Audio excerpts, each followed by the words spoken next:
Welcome to Michigan Reimagined, presented by T.A. Forsberg and Wagoner Financial. And here's your host, Chris Buck. So there are several of what I would consider behind-the-scenes industries when it comes to the revitalization of Michigan. One is environmental consulting. One Lansing-area firm has been growing and winning awards, and here to share the story of TriTerra is the Director of Economic Development, Dave VanHaaren. Welcome to the show, Dave. Hey, thanks for having me. Absolutely. So for non-scientists, what, in a broad sense, what does TriTerra do to assist the real estate development process? Right. So we are environmental consultants. We work with property owners, real estate developers on understanding, with their property, there might be a lot of history associated with that property. So what are the unknowns associated with that? A lot of that history can bring a lot of manufacturing use, industrial use, even some retail use, gas stations that have had releases in the past and contamination. So we help our clients understand what's there and what the steps are to address that contamination and actually operate that property that's safe for the environment and for their employees or their occupants. Right, okay. Yeah. And how long has TriTerra been doing this kind of work? So we've been in business, last year we celebrated 15 years in business. We started in 2008 and we currently have 42 employees right now, 44 employees, about 42 full-time equivalent. Yeah, right on. Okay. So it sounds like you're probably brought in pretty early in the process of someone wanting to do something with land, right? Due diligence? And yeah, that's exactly right. You say we're kind of behind the scenes. Yeah. We're very early on when someone's looking for a redevelopment of a property or, we'll talk about redevelopment. So when you get into, site plan use, kind of like how you're going to lay out your property, and you have your engineers on site, or looking at the property, and a lot of times they'll also engage an environmental consultant to look at the site and what could be there and what are the steps to address it. Got it. Okay. And so you mentioned this army of people that you've got out there doing this work, which we'll dig into a little bit later on. But what's what kind of range of geography does TriTerra serve? So we are located, our main office is right here in Lansing. We do projects all over the city, the state of Michigan, Upper Peninsula. We currently have projects also in Indiana. Our focus is, as a young company, has been in Michigan, but we go where our clients take us. Right on. As far as it's all over the state of Michigan, and we have locations as far as like office locations, brick and mortar. In addition to Lansing, we have an office in Grand Rapids, a small office in Elma. We partnership a lot with Elma College. Okay. And then we have remote locations in Traverse City, Kalamazoo, even a remote location in Nashville, Tennessee right now as well. Wow. Yeah. Okay. Because I would imagine, whether you want it or not, you probably have some recurring customers, right? You have developers who you do a great job with here in Lansing, and they're like, oh, I got a project in Southfield, or I've got a project up in Alpena, and I'd like you to do the same kind of work you did for me before. Absolutely. Early on. So they're dragging you around. Yeah, early on. And, with TriTerra, it was all about relationships, referrals. It still is. That's a very strong part of our business plan or marketing strategy is, maintaining those relationships and getting those referrals. And we do have clients that are developers that do, repeat projects. They'll look at different, locations, different demographics, and they'll take us with them for those projects. Got it. Okay.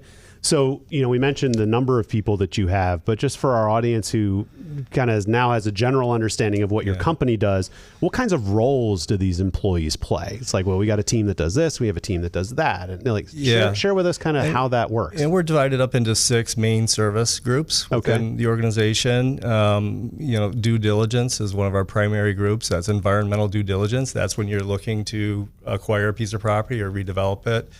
That's uncovering those unknowns, uncovering the layers with the history of that site and what's actually the contamination that could be there.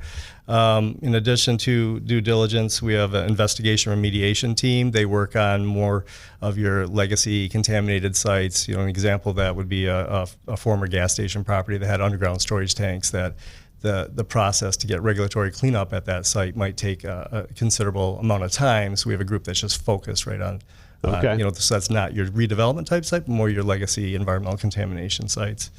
And then we also have a technical services group that works on cleanup planning. So a lot of that's on the redevelopment side as well. After due diligence is complete, what are the steps to clean up this site or to meet the the regulatory requirements to allow for reuse of that site. Right. So that one team goes and does the soil borings and kind of figures out what the contamination, if any, might be. Yeah. And then if the buyer or the developer says, okay, I can live with that because there's a line of sight of allowing this project to go forward, then you deploy the other team to kind of make the plan on how to clean it up and make it legally ready to be developed. Correct. Yeah, so there's the due diligence team that finds out what's there, and then their ultimate goal is, a lot of these on a real estate transaction development is the liability protection. So taking those steps to submit the paperwork, the reports to the state to get our clients' liability, protections in place. Then it comes to reuse planning, redevelopment of that site. What are the steps to do that? And that's that technical services group that can come in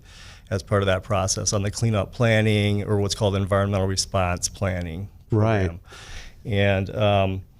And then as part of that, a lot of these sites we see more and more, these are former gas station sites or might be a former dry cleaning operation. And there's what's called volatile organic compounds underneath the property that could create vapors that intrude into the property. So we have an additional group that just solely focuses on vapor mitigation or vapor intrusion. Wow. That was kind of a spinoff of our technical services group. Yep. I'd say in the last 6 months, we spun that group off, and that group, like I said, solely focuses on vapor mitigation. So that's another strong group that we have. And then when it comes to land development, just general land development or understanding, properties from a different perspective, we have a natural resources group as well that looks at wetlands, delineating wetlands, threatened and endangered species, floodplain evaluation. So more of that. And that comes into play on a lot of our projects where we might have federal funding. Our clients have federal funding or other funding mechanisms where they require, a natural resources evaluation. Got it. So we have a group that focuses on that. And then lastly, we have a brownfield group that takes all of these other disciplines and puts that together, and how can we work with our clients to find the financial incentives or the financial mechanisms to offset all of those costs associated with a brownfield site and put that into play. Got it. Well, I definitely want to dig into brownfields, but first I'm going to thank one of my friends who also dabbles in brownfields a little bit, the Forsberg Real Estate Company. When it comes to creating the best living and working environments for the community, no one does it better than my friends at the Forsberg Real Estate Company. Brent Forsberg and his team create vibrant, holistic communities that inspire growth and encourage belonging. Focused on building stronger connections for people, the Forsberg project is always in tune with balancing relationships to create the optimum human experience. Since the 1950s, Forsberg has been enhancing the quality of life in the communities they serve by following the principles of regenerative growth and aligning the resources and tools available. Reach out to my friends at the Forsberg Real Estate Company by calling 517-349-9330 or check out their website at lansingrealestate.com. So you mentioned brownfields. For the layperson listening, I think they get environmental contamination and challenges that you're dealing with, but what exactly is a brownfield as a definition? So the definition of a brownfield is a site where redevelopment, reuse of that property might be challenged due to the perceived contamination or actually known contamination. That's the federal definition. The state of Michigan has expanded that to include functionally obsolete property, blighted property, property that's been tax reverted and goes through a land bank, county land bank, or historic resource. But what is brownfield redevelopment? It's really, you look at post-World War II, soldiers coming home, you got that baby boom era, a lot of technology advances, and pre-World War II, a lot of homes where you had one vehicle in your home and, primary source of income. Decades later, a lot of expansion there. You might have two vehicles in your home, and then you say, hey, we don't need to live down the street we don't need to live in this urban core. We can go to the suburbs, and you can still get around, and we can get our groceries. And so it's what's over time, long period of time, it's created, urban sprawl. Yep. And then you have your downtown areas that become not as populated, not as fully utilized, and it had a historic use of, like I said, manufacturing, industrial, historically. A lot of our manufacturing and industrial use, we had transportation corridors were railways or rivers, waterway. So as far as development in the past, also we didn't use the best use of those, waterfront property or riverfront property. And so we had a lot of industrial use there, plus, population growth expanding in that urban sprawl, just creating this environment where you have a lot of underutilized vacant property that's blighted, functionally obsolete and contaminated. So brownfield development is how do we refocus on that urban core and investment in the urban core and revitalize our downtowns. Got it. So it's repurposing a property that was already used. Correct. As opposed to having a new development go on a piece of green grass, because the opposite is a greenfield, right? Greenfield, right. So why? Yeah. And in a lot of cases, it's cheaper to go to a greenfield because you're more likely not going to run into obstacles. But these incentives that we're going to talk about for brownfields is to try to level that playing field and try to encourage developers to repurpose an existing site instead of ruining a green space and leaving the empty site that's contaminated and ugly in the core, right? That's exactly what it is. It's about leveling that playing field. So if you have an investment, if you're going to build this, you have a business, you want to expand build this business on a greenfield site, you're going to go into that and you've got these construction costs.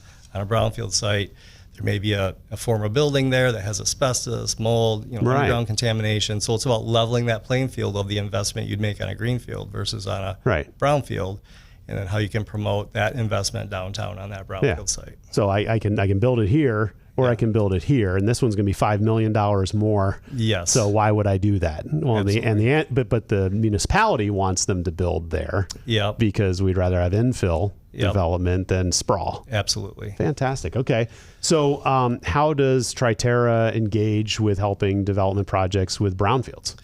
So again, we'll get in there and figure out what's there, uncover the unknowns, working with a real estate developer, their lender, and they may have an attorney involved as well, but it's the lender's making that investment as well. So, uncovering what is the obstacles for redevelopment of that site. What are the steps they're going to have to take that are above and beyond a greenfield site? And then we look at that and what resources are available either at the local unit, the city, township, wherever they may be located, and then also resources available at the state of Michigan, and how we can put together, financial incentives, which can be grants, loans, other financing programs such as tax increment financing we can get into, and how we can structure those different programs and do it in a way that, again, is going to offset those costs for the brownfield costs and make their project financially viable. Do you ever get hired by a municipality that's sitting on property and saying, we know or we suspect there's contamination, but we'd like to have someone come develop it, but if I can have some of these questions answered before, right? I mean, so you can walk down that road. Absolutely. I'm glad you asked about that, because we do work with a lot of local units, municipalities that they may already have a pretty good brownfield program in place where they have funding available to look at these sites before they market it for a developer. They may own the property, or they actually go in and actively acquire these sites and kind of assemble parcels, and they identify that as a priority area, that they want to redevelop. So we will work with them. They hire us to go in and do, the asbestos surveys for the building, manage to the extent they want us to manage, or, need help on the demolition and clearing that property, and looking at utilities and making sure that, we identify them. And if if they have the funding, we get, old foundations, utilities out of the way, and essentially creating a pad ready site. And then not only here's a pad ready site, but we still have some environmental contamination. Here's the steps, the programs we have in place to help you, developer, whoever he or she is, to get in there and redevelop that property. So we do work a lot with municipalities and also economic development organizations. So you're very familiar with LEAP, Lansing Economic Development Corporation is an example, Saginaw Future, in Saginaw. Every community has an economic development organization, and they're very familiar with the brownfield process. So your customers are wide reaching, right? So you got municipalities, you got economic development organizations, like you just met, you got developers, you got, developers. And I mentioned a land bank before. A lot of counties have a county land bank that can take on tax reverted properties and the challenges associated with that. If not, it goes through the state land bank authority. So there's a wide range. The opportunities are not short as far as organizations we can work with, consult with, and even some communities we act as their consultant. So other projects that are coming in and developers proposing a project, we do have clients where we represent that township or that city as their consultant to help them navigate the process or an application coming in from a developer. So, it seems like you would get that work anyway. So I'm thinking about it just a general transaction. You've got a landowner and you've got a developer who wants to buy the land, but before they do it, they want to have assurances as to they know what's underground and what they're getting themselves into. And You go in and do the testing and collect a fee for doing the work to deliver the report as to what is, right? Right. And then the developer can say, I can live with that because there are tools to help me equal that playing field. So I will consummate the transaction and then I want to hire you guys to clean this place up. Right. Or the developer is just like, oh no, that's a lot heavier of a lift than I want. So I'm not going to buy this property. But that property owner now has that information and is probably like, well, shoot, if I'm going to sell this property, I probably need to get the process of cleaning it up so it's more pad ready so that the next developer that wants to do something, I can show them something that's a little cleaner. So either way, hopefully TriTerra would get that worked, right, to get a property cleaned up. Yeah, absolutely. Or at least we, and a lot of these properties will change hands over time as well. So, Right. I mean, we're very good at maintaining a database for all the projects we work on. Yep. And so when we may get a prospect or an inquiry on a piece of property, and we'll, automatically go to that database to see if we've done work there before. Right. And it depends on the level of work as well, or who paid for that work, whether it's publicly available or not, and so if it is something that's, the work's been filed with the state of Michigan, Department of Environment, Great Lakes and Energy. Yep. We know that's publicly available, or if, let's say, a seller hired us to do that work and then that sale failed, we may have to go back to that seller and get permission to, Yep. reuse their previous environmental assessment work. Got it. No, that makes sense. Yeah. But that, again, you're exactly right, though. I mean, the investigation, all the reports that we do for that site, regardless of who's there, that stays with that property, and it's like a historical, Right. document that's going to stay with that property forever. And so a lot of times we're revisiting, either our work or other consultants' work when it comes to these types of projects. Good stuff. Well, I want to talk about housing next because I know that Michigan has what I'd consider housing crisis, and you can read lots of articles about that. And it just makes sense for me to take a nod to my friends over at the Keller Williams Advantage and Team. We all need a place to call home, and Chris Silker of Keller Williams Advantage and Team offers the expertise that you're looking for. He has helped clients navigate the complicated world of real estate in mid-Michigan for over 10 years, providing the best information possible at the right time to empower the best decisions. Whether you're a first-time home buyer looking for a local expert to guide you from point A to point B, or you're searching for an income property in the competitive Lansing market, or right-sizing your life, or just searching for your dream home, Chris Silker and the Advantage and Team is the name to trust in Greater Lansing real estate. Visit advantageandteam.kw.com or call Chris Silker at 517-242-9251 today to find the home of your dreams. So housing, we need more of it. We need it to be affordable. There's a revolution, obviously, of trying to find creative solutions on how to get the gap filled, right? It seems like labor and the cost of construction is through the roof. All the materials are really expensive. So there's all kinds of tools to try to help level that playing field for the housing developer. How does TriTerra get involved in the housing challenges? Because you're a partner with that kind of ecosystem as well. Correct.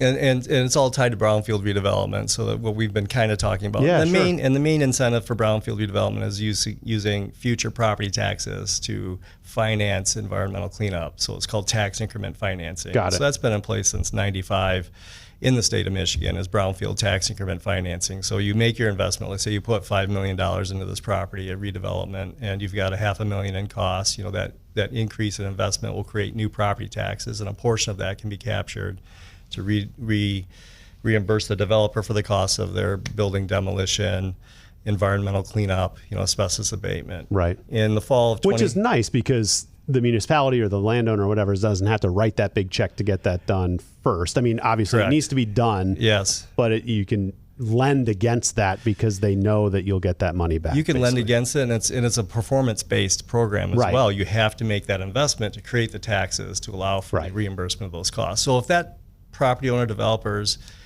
making the steps to do the cleanup, they're pretty certain that they're going to make that capital investment to allow for that reimbursement. Right. And in the fall of 2023, Michigan passed an amendment to the Brownfield Financing Act to allow for housing TIF, or housing tax increment financing, to address the housing crisis, and mainly address that missing middle. There's pretty good programs for affordable housing when you get below the 80 or 60% area median income. Yep. The missing middle is that investment that's at a 80 to 120% area median income. So this is housing tax increment financing that's focused solely on market rate housing, but within that 80 to 120% area. Right, because you got luxury and you have affordable, but there's, most of us fit in the middle. Most of us do, and this would be categorized as attainable housing, right? Workforce housing. Yep. And it is primarily used for a financial gap measure. So when you look at the cost to develop, and when we talk about housing, we're talking about multifamily, apartments. This could be even your 2-story building downtown in your village or your township that you live at that would have a retail on the main floor, and then upstairs was apartments that hasn't been used as apartments. It's been vacant for 20 years. Can apply to that. We love those projects. Yeah, that sounds like fun. And so it's primarily for, when you look at your costs of materials, your cost to redevelop that site, interest rates. That's a big one, how to offset those costs. So it's using this tax increment financing program. If you're going to build at least one unit that fits within that 80 to 120% AMI, you qualify under this new amendment as a housing property. Yep. You can offset housing development activities, and that can be that financial gap. It can be also for if it's a redevelopment of the site, even on greenfield or green space, it could be the cost to prepare that site for development, infrastructure improvements on that property, and if to expand on that a little bit, on the brownfield redevelopment process, you had to be for brownfield TIF, you had to be in a core community, city of Lansing, city of Saginaw, city of Grand Rapids, your county seat, to allow for not only environmental cleanup under this program and demolition, but also to add in site preparation and infrastructure improvements, public infrastructure.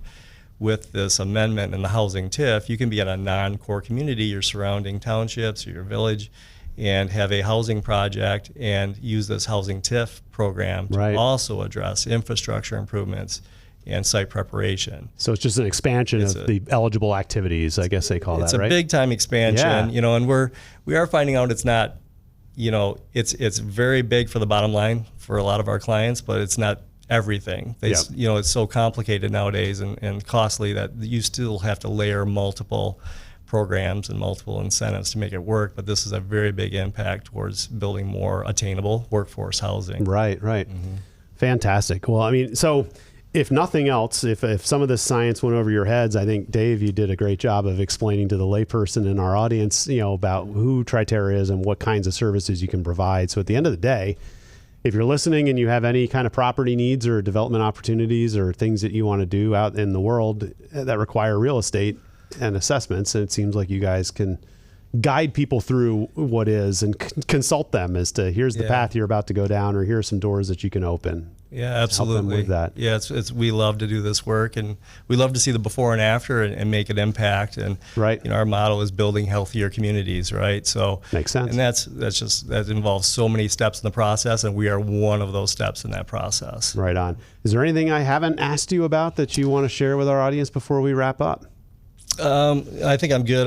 One thing I wanted to touch though real quick on that housing as well is we're also learning that with this housing TIF program, you can also have market rate developments that's above the 120% AMI. Yep. If it's solely if you want to offset the cost for your public infrastructure improvements. We're working with a lot of communities that are actually looking to build subdivisions, where the city would put in the infrastructure, the roads, the sewer, and everything, and it's not necessarily that 80 to 100%, 120% area median income. It's fully market rate. Got it. And so that's a really powerful tool as well for infrastructure improvement. Right. Good for you. Well, that's fantastic. I mean, we've been talking with the Director of Economic Development, Dave VanHaaren. Welcome and thank you to the podcast. How can people learn more about TriTerra? So we are on social media, Facebook, Instagram, TikTok. Wow. Yeah. How about that? You can find us at TriTerra.us. TriTerra.us. They serve all of Michigan and beyond. So if you have any of these types of real estate needs, give them a call. Fantastic. Dave, thanks for joining me today. Awesome. Thanks for having me.